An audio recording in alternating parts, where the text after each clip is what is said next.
მოგესალმებით ეთერშია დასუტევი საინფორმაციო გამოშვება დღის მთავარ სიახლეებს მარიამ ელიევა გაგაცნობთ. ჩვეულებრივი კომედიაა, რომ ევროპელი ბიუროკრატები და ევროპელები წერენ საქართველოში აქციის ტექსტებს. თქვენ თუ გჯერათ ივანიშვილის ზღაპრების, რომ ილუმინატები, მასონები და ევროპარლამენტარები წერენ ტექსტებს საქართველოში აქციებისთვის, შეგიძლიათ დაიჯეროთ. სამწუხაროა, რომ ამ ასაკში ასეთი ზღაპრების გჯერათ. ამის შესახებ ნაციონალური მოძრაობის ერთ-ერთმა ლიდერმა ირაკლი ფავლენიშვილმა ჟურნალისტებს განუცხადა. ამით მან უპასუხა ჟურნალისტის შეკითხვას, რომლის თანახმად პრაიმ ტაიმის ინფორმაციით 28 ნოემბერს დაანონსებული აქციის ტექსტი ადგილობრივ ოპოზიციას ევროკავშირის კონკრეტულმა მაღალ ჩინოსნებმა გამოუგზავნეს. ირაკლი ფავლენიშვილის თქმით, ეს არის არაადეკვატური ბრალდება. გარდა ამისა, მან ისაუბრა ყოფილ პრემიერ-მინისტრ გიორგი გახარიასთან დაკავშირებით, რომელსაც ეგრეთ წოდებული ჩორჩანასა და 20 ივნისის აქციის საქმეებზე აღკვეთის ღონისძიება პატიმრობა დაუსწრებლად ჩაეფარდა.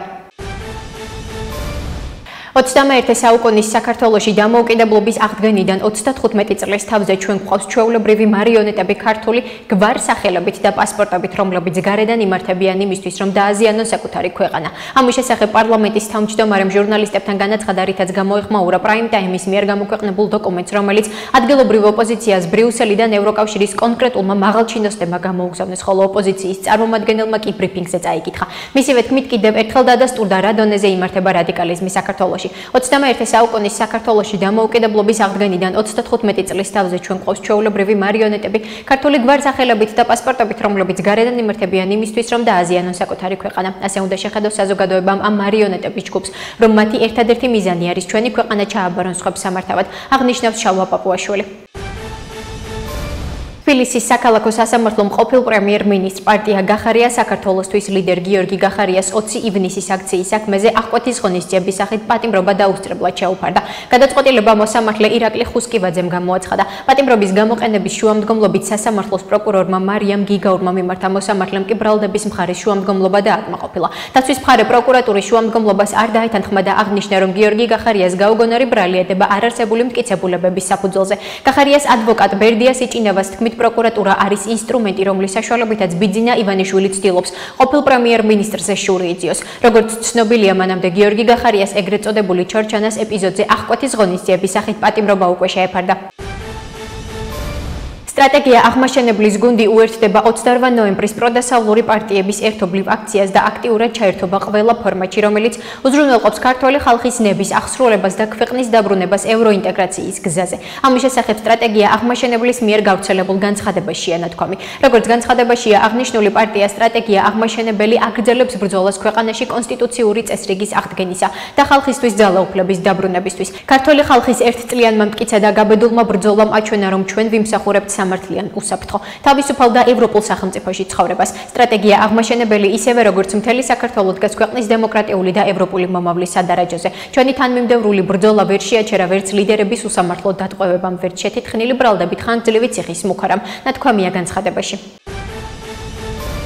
სომხეთის რესპუბლიკის საგარეო საქმეთა მინისტრი არარატ მირზოიანი ოფიციალური ვიზიტით საქართველოს ეწვია. ვიზიტის ფარგლებში მირზოიანისა და საქართველოს საგარეო საქმეთა მინისტრ მაკა ბოჭორიშვილის შეხვედრა გაიმართა. საგარეო საქმეთა სამინისტროს მიერ გავრცელებული ინფორმაციის მიხედვით, არარატ მირზოიანი შეხვედრებს გამართავს მიხეილ ყაბელაშვილთან, ირაკლი კობახიძესთან და შალვა პაპუაშვილთან. ასევე არარატ მირზოიანი გვირგვინით შეამკობს საქართველოს ერთიანობისათვის დაღუპულ გმირთა მემორიალს. საქართველოსა და სომხეთს შორის თანამშრომლობა, მეგობრობა და სტრატეგიული პარტნიორობა მნიშვნელოვანია როგორც ჩვენი ქვეყნებისთვის, ისე ფართო რეგიონის კეთილდღეობისა და სტაბილურობისთვის. ამის შესახებ საგარეო საქმეთა მინისტრმა მაკა ბოჭორიშვილმა არარატ მირზოიანთან გამართული შეხვედრის შემდეგ განაცხადა, ჩვენ დღეს ვისაუბრეთ თანამშრომლობის მიმართულებებზე, პრიორიტეტებსა და სამომავლო ნაბიჯებზე, სამომავლო თანამშრომლობის საკითხებზე. საუბარი გვქონდა რეგიონის შესახებ. საქართველო მიესალმება 8 აგვისტოს ვაშინგტონში სომხეთისა და აზერბაიჯანს შორის სამშვიდობო შეთანხმებას. ეს ისტორიული შეთანხმება წარმოადგენს სამხრეთ კავკასიაში მდგრადი მშვიდობის დამყარებისკენ გადადგმულ ნაბიჯს. საქართველო ერთგულად ასრულებდა მნიშვნელოვან როლს რეგიონის განვითარებაში, რეგიონის სტაბილურ და მშვიდობიან განვითარებაში, განაცხადა მაკა ბოჭორიშვილმა.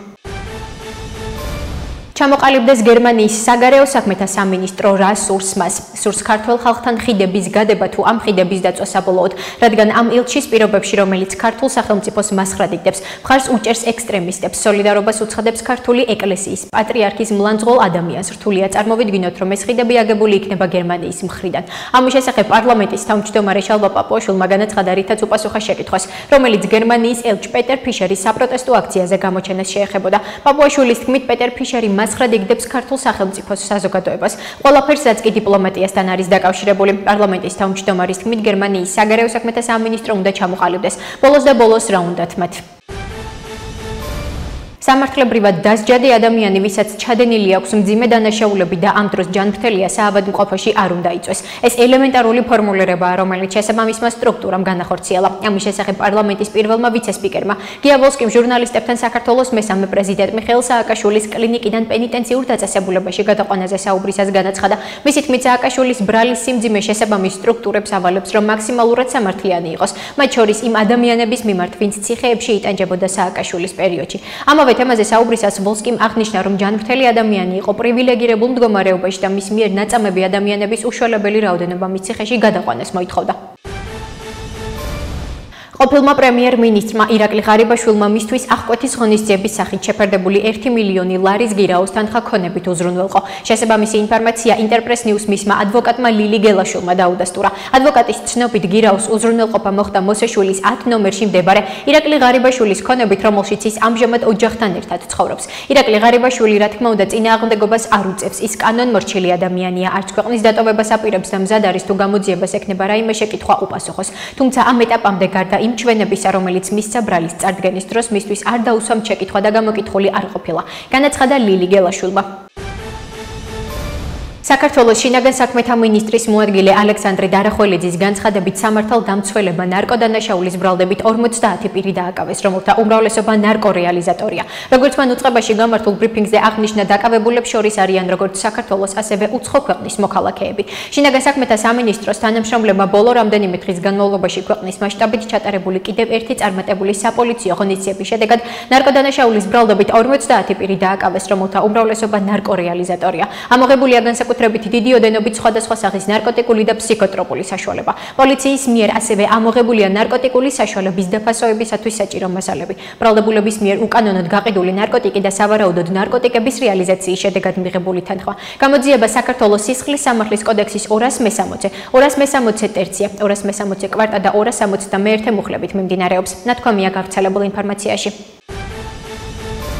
უმსხვილესი ჩინური ავიაკომპანია Air China საქართველოსა და ჩინეთის დედაქალაქებს შორის რეგულარულ საჰაერო მიმოსვლას იწყებს. ინფორმაციას ეკონომიკისა და მდგრადი განვითარების სამინისტრო ავრცელებს. კერძოდ, ეკონომიკისა და მდგრადი განვითარების სამინისტროს საქართველოს სამოქალაქო ავიაციის სააგენტოში წარმოდგენილი განაცხადის მიხედვით, პეკინსა და თბილისს შორის ფრენები მიმდინარე წლის 2 დეკემბრიდან ქალაქ ურუმჩის გავლით შესრულდება. ჩინეთის დედაქალაქთან პირდაპირ მიმოსვლის დაწყება საქართველოს პრემიერ-მინისტრის ჩინეთის სახალხო რესპუბლიკაში ვიზიტის შედეგია, რომლის ფარგლებში სხვა აქტუალურ საკითხებთან ერთად განხილული იყო სამოქალაქო ავიაციის სექტორში თანამშრომლობის გახმოვება. აღსანიშნავია, რომ ავიაკომპანია Air China საქართველოს ბაზარზე 2024 წლის დეკემბერში შემოვიდა. დღეის მდგომარეობით ავიაკომპანია ფრენებს თბილისსა და ურუმჩის შორის კვირაში 2 სიხშირით ასრულებს და მიმდინარე წლის 10 თვის მდგომარეობით 25035 მგზავრი ყავს გადაყვანილი. აღნიშნულია ინფორმაციაში. პრაღაში გრძელდება რელიგიისა და რწმენის თავისუფლების საერთაშორისო ალიანსის კონფერენცია რელიგიისა და რწმენის თავისუფლება როგორც მდგრადობისა და რელიგიური ჩართულობის წყარო. ამის შესახებ ინფორმაციას რელიგიის საკითხთა სახელმწიფო სააგენტო ავრცელებს. მათივე ცნობით რელიგიის საკითხთა სახელმწიფო სააგენტოს თავმჯდომარე ზაზა ბაშაყმაძე მონაწილეობა მიიღო ევრაზიის პანელში, რომლის მოდერატორი არასამთავრობო ორგანიზაცია გლობალური ჩართულობის ინსტიტუტის წარმომადგენელი ვეიდ კუსაკი იყო. ზაზა ბაშაყმაძემ ისაუბრა რელიგიურ რეპრესიებზე საბჭოთა საქართველოში, რელიგიის თავისუფლებაზე თანამედროვე საქართველოში როგორც ფუნდამენტურ ფასეულობაზე, ინტერრელიგიურ დიალოგზე, როგორც რელიგიათა შორის ურთიერთობის ფორმატზე რელიგიურ ორგანიზაციებს შორის, რელიგიის საკითხთა სახელმწიფო სააგენტოს საქმიანობასა და საკანონმდებლო ბაზაზე, რომელიც ითხოვს რელიგიის კანონის შემუშავებას. საქართველოს შინაგან საქმეთა სამინისტრომ შეიმუშავა საკანონმდებლო ცვლილებათა პაკეტი, რომლის მთავარ მიზანს საგზაო წესების მაქსიმალურად უზრუნველყოფა და საგზაო სატრანსპორტო შემთხვევების პრევენცია წარმოადგენს. ამის შესახებ ინფორმაცია შინაგან საქმეთა სამინისტრო ავრცელებს. ბოლო წლების განმავლობაში მნიშვნელოვნად გაზრდილი სატრანსპორტო საშუალებების რაოდენობისა და მზარდი მობილობის ფონზე საგზაო უსაფრთხოება კვლავ გამოწვევად რჩება და მიუხედავად მიღწეული პროგრესისა, საქართველოში ყოველწლიურად საგზაო სატრანსპორტო შემთხვევების შედეგად ასობით ადამიანი იღუპება, ან იღებს ჯანმრთელობის მძიმე დაზიანებას. მიზანებას. შესაბამისად, საგზაო სატრანსპორტო შემთხვევები და მასთან დაკავშირებული სიკვდილიანობის მაჩვენებელი სახელმწიფოს ავალდებულებს გადადგას ეფექტიანი ნაბიჯების საგზაო უსაფრთხოების წესების გამკაცრების მიმართულებით, ასევე ახალ სამართალდარღვევად განისაზღვრება სატრანსპორტო საშუალების ტროტუარზე ან ქვით და გადასასვლელზე დგომა გაჩერება, რაც გამოიწვევს დაჯერიმებას 100 ლარის ოდენობით. ამავდროულად ამ სამართალდარღვევის ჩადენის შემთხვევაში კანონით განსაზღვრული პირობების არსებობისას სატრანსპორტო საშუალება დაექვემდებარება სპეციალურ დაცულ სადგომზე გადაყვანას. აღნიშნული საკანონმდებლო ცვლილებათა პაკეტი საქართველოს პარლამენტს უკვე წარადგინა. ნათქვამია შინაგან საქმეთა სამინისტროს მიერ გავრცელებულ ინფორმაციაში. ახლა კი გაგაცნობთ უცხოეთის სიახლეებს. ამერიკის შეერთებული შტატების ომის მინისტრმა პიტ ჰექსეტმა აშშ-ს ახალი სამხედრო ოპერაციის სამხრეთის შუბის დაწყება გამოაცხადა. ჰექსეტის თქმით, ოპერაციის მიზანი დასავლეთ ნახევარსფეროში ნარკოტერორისტების განადგურებაა. პრეზიდენტმა ტრამპმა ბრძანა მოქმედება და ომის დეპარტამენტი ახორციელებს. დღეს მე ვაცხადებ ოპერაციას სამხრეთის შუბის შესახებ, დაწერა პენტაგონის ხელმძღვანელმა X-ზე. მისი თქმით, ოპერაცია იცავს შეერთებულ შტატებს და ებრძვის ნარკოტერორისტებს. ეს მისია, რომელსაც ერთობლივი სამუშაო ჯგუფი სამხრეთის შუბი და სამხრეთის სარდლობა ხელმძღვანელობენ, იცავს ჩვენს სამშობლოს, აშორებს ნარკოტერორისტებს ჩვენი ნახევარსფეროდან და იცავს ჩვენს სამშობლოს ნარკოტიკებისგან, რომლებიც კლავს ჩვენს ხალხს, დაწერა ჰექსეტმა.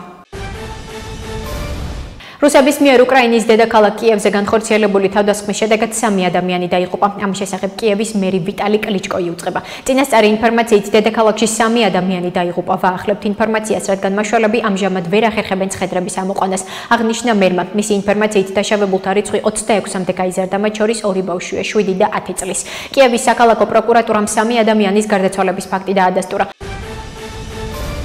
ეს იყო ბოროტული თავდასხმა, რუსებმა გამოიყენეს დაახლოებით 420 დრონი და 18 რაკეტა, მათ შორის ბალისტიკური და აერობალისტიკური რაკეტები. ამის შესახებ უკრაინის პრეზიდენტი ვოლოდიმირ ზელენსკი რუსეთის მიერ უკრაინის წინააღმდეგ განხორციელებულ თავდასხმასთან დაკავშირებით წერს. მისი ინფორმაციით დაღუპულია 4 ადამიანი, დაშავებულია 10 მოქალაქე, მათ შორის ბავშვები და 2 სული ქალი. ეს იყო მიზანმიმართულად გათვლილი თავდასხმა, რომლის მიზანი ადამიანებისა და სამოქალაქო ინფრასტრუქტურისთვის მაქსიმალური ზიანის მიყენება იყო.